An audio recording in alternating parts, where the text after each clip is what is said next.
Well, many of you are waking up feeling maybe a little groggy this morning after losing an hour's sleep over the weekend. If you're focused on getting quality sleep this week, consider what you eat. Kowalski's Market's nutritionist Sue Morris gets us moving on this Monday with foods to help our sleep.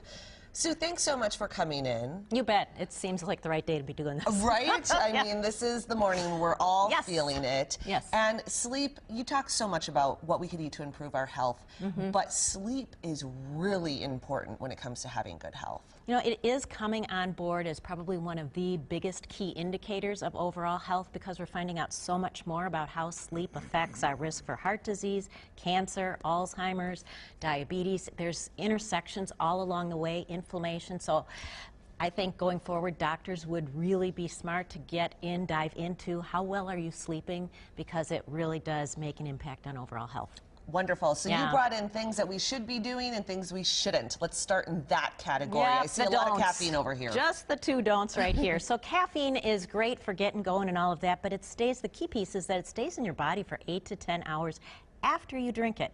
So you might not feel like it's giving you any kind of a wake-up call, but back out when you want to go to bed by 8 to 10 hours, and that's the last time you should have coffee. So maybe that still zipping around your body. Yeah, that late afternoon soda that you need for a pickup, not so good. Right. All right. And alcohol's the other one. So alcohol makes some of us drowsy sometimes, but what problem with alcohol is you don't get into a deep sleep.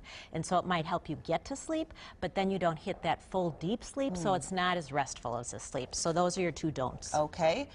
This is interesting. You brought in tea as something to promote sleep, but you brought in the decaf kind. I did. So green tea in particular has an amino acid in it, theanine, and it helps promote sleep.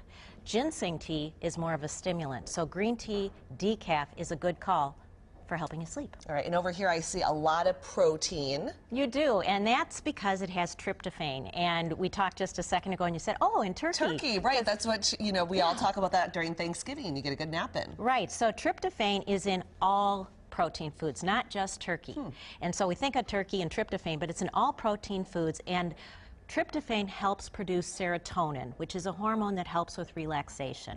But the key piece of this is that tryptophan doesn't get into your brain without a shuttle service. And the shuttle service is whole grains. So putting those together gets tryptophan into your brain that then creates the hormone serotonin that helps you relax. So it's sort of this chain reaction. So you need the combination of those, and not whole grains are important, right? Right, good point. If you have those sort of sugary refined grains, and when you don't get enough sleep, you crave that kind of food, so it's sort of this double whammy.